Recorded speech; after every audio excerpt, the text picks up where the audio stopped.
Back in year 12, we had a practical for biology class that involved a trip on, it's called SkyRail. It makes a bunch of stops as it progresses up a mountain.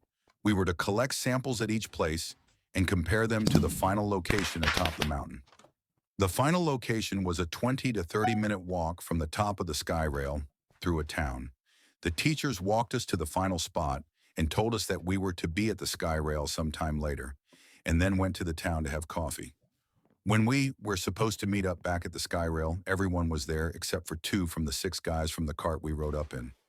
They were late because one of them, who I'll call Chris because his name is Chris, went to buy a drink from a grocer's before we went back down. For reasons that I think were even unknown to Chris, he bought a 2-liter iced coffee. We were about to go on the SkyRail to make the whole trip back without stopping. That is about a 40-minute trip.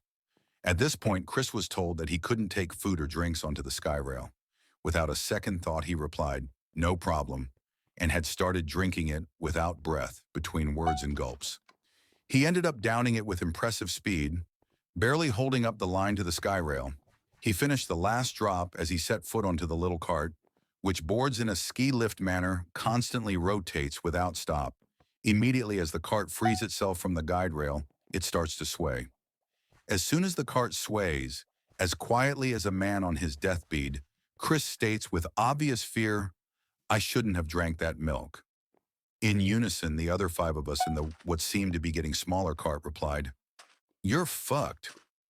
What followed was what was going to be 40 minutes of 5 teenage boys trying to rock the cart in what seemed to be an attempt to free it from the cable.